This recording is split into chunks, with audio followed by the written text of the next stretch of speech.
साहेब, ठाकरे बंधू युतीच्या संयुक्त वचननाम्याची आज घोषणा होते आहे.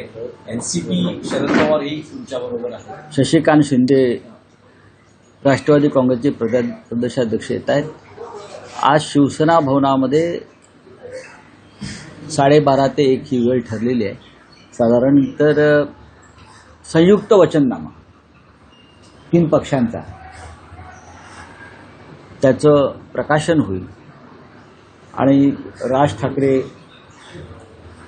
प्रदीर्घ काळानंतर शिवसेना भवनात येत आहेत. शशिकांत शिंदे येत आहेत. उद्धवजी आहेतच आणि ते पत्रकारांशी संवाद साधतील अशाच प्रकारचं आहे. आणि त्यानंतर आज काल आपण पाहिलं असेल की उद्धवजींनी अनेक शाखांना भेटी दिल्या.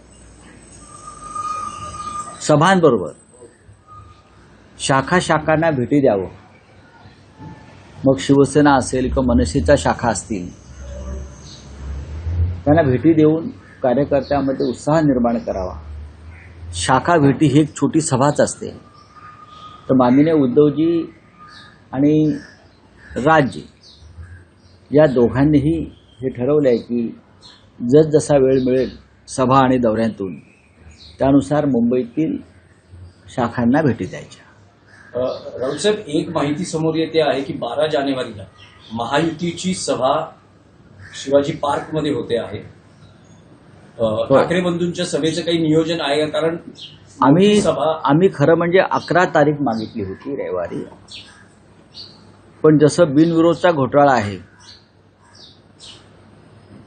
ज्याच्या आधी ससा तो पारधी सत्ता आहे त्याच्यामुळे आता तारखांचे काय घोळ पालिका प्रशासन नगरविकास प्रशासन त्यांच्या हातामध्ये आहे.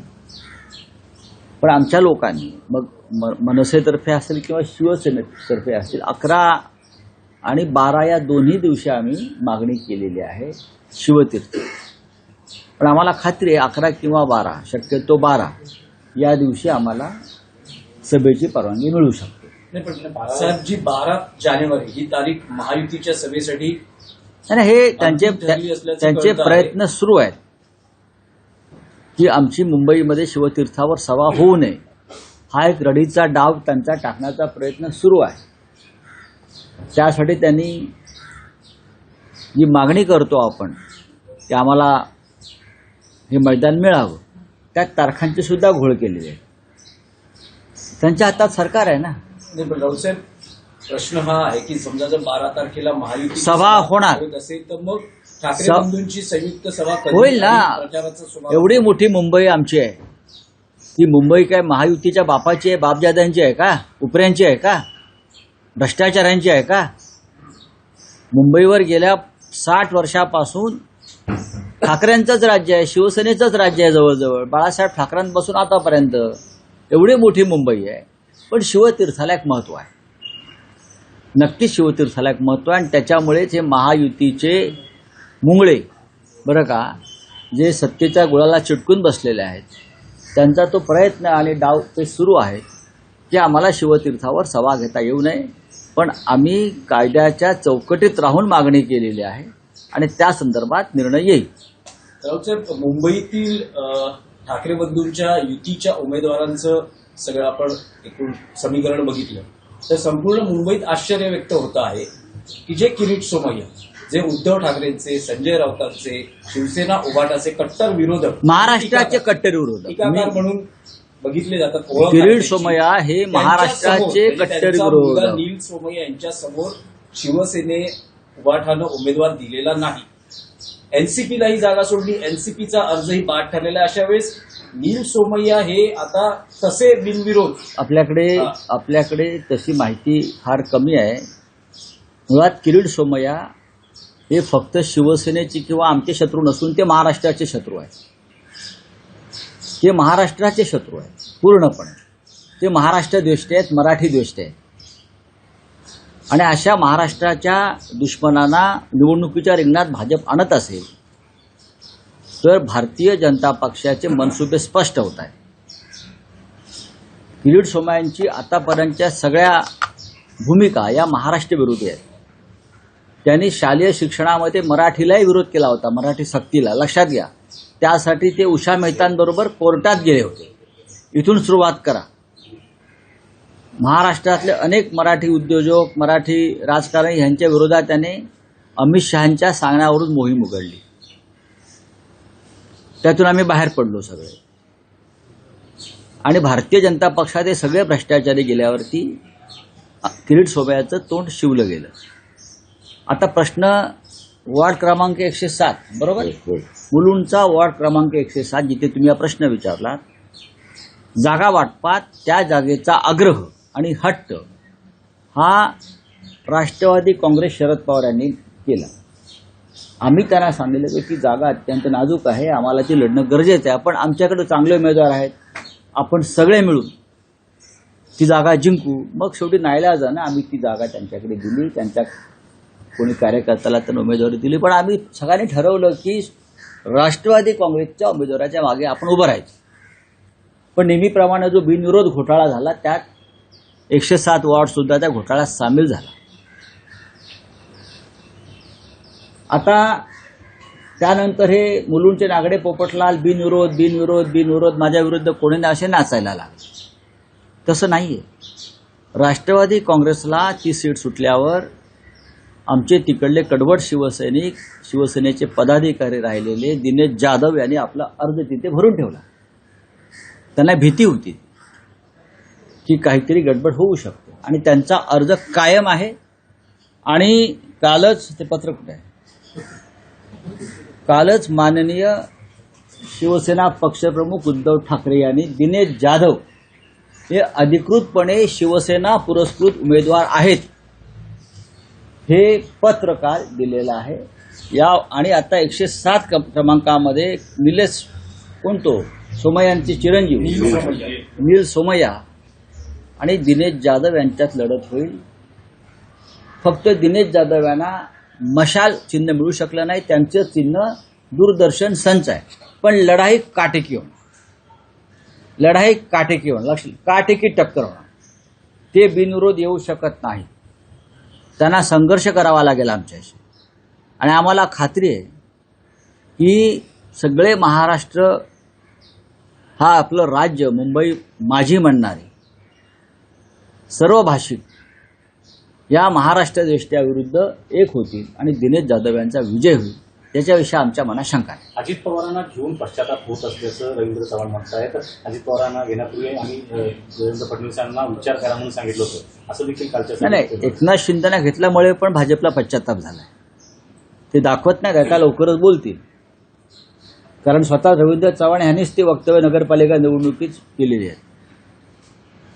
मग अजित पवार असतील, एकनाथ शिंदे असतील, यांना सत्तेत घेतल्यामुळे भारतीय जनता पक्षाला नक्कीच पश्चाताप झालेला आहे.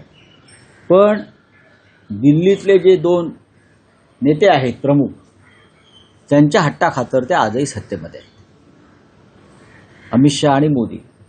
पण हे टेम्पररी व्यवस्था, ही तात्पुरती व्यवस्था आहे. पश्चाताप दिल्लीलाही होतोय आता, पण त्यांना काही दिवस ढकलायच्या, खास करून महापालिका ढकलायची.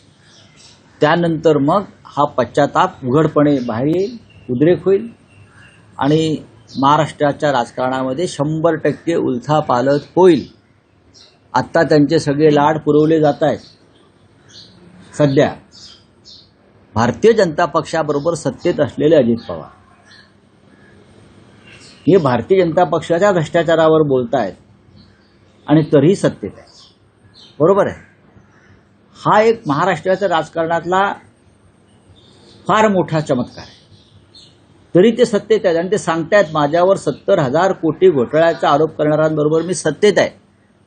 त्याच पद्धतीनं एकनाथ शिंदे त्यांच्यावर, त्यांच्या कुटुंबावर, त्यांच्या सहकाऱ्यांवर भ्रष्टाचाराचे प्रचंड आरोप आहेत, झालेले आहेत.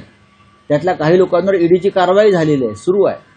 तरीही ते आरोप करणाऱ्यांबरोबर सत्तेत आहे. पण हे ओझं भविष्यात भारतीय जनता पक्ष फेकून देईल अशी माझी माहिती आहे. तुमचा वचननामा जाहीर झाल्यानंतर भाजपकडनं मुंबई महानगरपालिकेच्या कारभाराचा 30 लाख कोटींचा आरोपपत्र सादर करणार आहे. करू द्या ना. भारतीय जनता पक्ष म्हणजे काय इंटरनॅशनल न्यायालय आहे का? हा, त्यांच्यावरती आरोपपत्र दाखल केलं तर आरोपी क्रमांक 1 मुंबई लुटणारे, आरोपी क्रमांक 1 अमित शहा, आरोपी क्रमांक 2 गौतम अडाणी, आरोपी क्रमांक 3 एकनाथ शिंदे ह्यांच्यावरती आरोपपत्र दाखल करावी लागतील आम्हाला. मोदींपासून ही मुंबई लुटण्याचं काम कोणी केलं? भ्रष्टाचाराला थारा कोणी दिला? मुंबईतल्या नरेंद्र मोदी अमित शहाने दिला. आम्हाला काय तुम्ही सांगताय? काल महायुतीची सभा झाली, त्या सभेमध्ये एकनाथ शिंदे, देवेंद्र फडणवीस यांनी अनेक गोष्टींवर टीका केली. करू द्या हो. त्यांचं असं म्हणणं आहे की श्रेय हे ठाकरेंची शिवसेना घेतलीये. एक पालकांची टोळी जी श्रेय घेण्यासाठी कॅम्पेन करत आहे, पर पब्लिक सब जानती है. ते हेही म्हणतात की मराठी महापौर होईल. तुम्ही जे आव्हान दिलं होतं की हिंदू महायुती आणि नाही, मग मराठी बोला ना. थेट हिंदू कशाला आणताय मध्ये? मग थेट मराठी का बोलत नाही? मराठी बोलताना यांची जीभ का अशी लुळी पडते? आम्ही बोलतोय मराठी महापौर होईल, मग मध्येच हिंदू कशाला आणताय? हा, मराठी बोला ना. ही मुंबई, हा महाराष्ट्र, हा मराठी माणसाचा आहे. आणि हिंदुत्व शिकवू नका. शिवाजी महाराज आणि बाळासाहेब ठाकरे हिंदू हृदय सम्राट हे या महाराष्ट्रात जन्माला आले. तिथे औरंगजेब जन्माला नाही आला, तो गुजरातमध्ये जन्माला आला. तर आम्हाला फडणवीस वगैरे लोकांनी हिंदुत्व शिकवू नये. आणि त्यांच्याबरोबर कोण ते झंपे उभे असतात, एकनाथ शिंदे वगैरे, बरं का, ते आम्हाला हिंदुत्व शिकवणार. काय संबंध आहे त्यांचा हिंदुत्वाशी? हे बूट चाटे दिल्लीचे सगळे. महापालिका निवडणुकांमध्ये जे 66 उमेदवार बिनविरोध निवडून आलेले आहेत, निवडणूक आयोगानं म्हटलं की अजूनपर्यंत त्यावर निर्णय दिलेला नाही. चौकशी होईल, अहवाल सादर होईल आणि त्यावर नंतर निर्णय घेईल. कायदा सांगतो, नियम सांगतो, अशा प्रकारे बिनविरोध निवडणुका आता होऊ शकत नाहीत. कारण ईव्हीएम वरती अजून एक बटन असतं, नोटा. ते दाबण्याचा अधिकार प्रत्येक मतदाराला आहे आणि तो एक उमेदवार आहे नोटा म्हणून. हे रिंगणामध्ये आहेत ना लोक. रिंगणामध्ये नोटा नावाचा उमेदवार आहे, जो कायद्यानं त्याला तिथे उमेदवारी मिळालेली आहे. आणि त्या नोटाला बरेच अधिकार आहेत. निवडणूक रद्द सुद्धा होऊ शकते. 21 नुसार अभिव्यक्ती स्वातंत्र्यावरती गदा येते म्हणून सर्वोच्च न्यायालयाने या संदर्भात निर्देश दिले होते. बरोबर आहे ना. तेव्हा हे काय काय सांगतायत? निवडणूक आयोगानं अहवाल कसला मागवलाय? कसले अहवाल मागवते निवडणूक आयोग? यांना सांगा, हे तुमचे आहेत ना नगरी विकास खात्याचे मंत्री, कायदा शिका. त्यांना सांगा रात्र शाळेत जा किंवा प्रौढ शाळेत जा, पण शाळेत जा. आतापर्यंत तुम्हाला जे काय थोडंफार साक्षरता आहे ती शिवसेनेमुळे आमच्या. तुम्ही शिकलाय, तुम्ही कोण होता? कल्याण किंवा डोंबिवलीमध्ये ठाकरे बंधूंच्या उमेदवारांनी जी नाट्यमयरित्या अचानक नाट्यमयरित्या नाही. माघार घेतली, त्याची पक्षांतर्गत काही चौकशी झाली आहे का? हे नेमकं कशातून घडलं? कशात 40 आमदार कसे फुटले त्याच पद्धतीने माघार घेतली. तिकडे 50 कोटी ते 5 कोटी, बरं का. तिथे 50 कोटी आहे, 50 खोके, इथे 5 खोके. जळगावला 50 लाख, काही ठिकाणी लाखात लहान महानगरपालिकांमध्ये, काही ठिकाणी एका खोक्यात. पण खोकी आणि पेट्या यांचा संदर्भ या माघारीशी आहे. पण तेवढं सोपं नाही निवडणुका होणार. राहुल नार्वेकरांवर अद्याप कारवाई केली निवडणूक आयोगाने दिली नाही. सर्व व्हिडिओ समोर आले, सर्व प्रकारची बातम्या येताना निवडणूक आयोग गांडू आहे. कापायचा नाही शब्द. हिंमत पाहिजे. तुम्ही संविधानिक पदावर बसलेला आहात. तुमच्या कार्यालयात शेषनचा फोटो लावा, TN शेषनचा. आणि शेषनने ज्या प्रकारे काम केलं निवडणूक आयोग म्हणून त्या पद्धतीनं काम करण्याचा प्रयत्न करा. नाहीतर तुम्हाला लोक गांडू किंवा ताटाखालची मांजरच म्हणणार. जसा गब्बर सिंग म्हणाला होता ना, इज्जत मिट्टी में मिलावी, तसं निवडणूक आयोगानं त्यांची प्रतिष्ठा धुळीस मिळवलेली या महाराष्ट्रात आणि देशात. काय तुम्ही सांगता आम्हाला? आणि कुठला कायदा? मंत्री भरत गोगावलेचा सुपुत्र अजून फरारी कसा? 1 महिना होऊन गेला. अटेम्प्ट टू मर्डर, बाकी सगळे मिळत आहेत. मंगेश काळोखोचे आरोपी सापडले, खोपोली सगळे सापडले.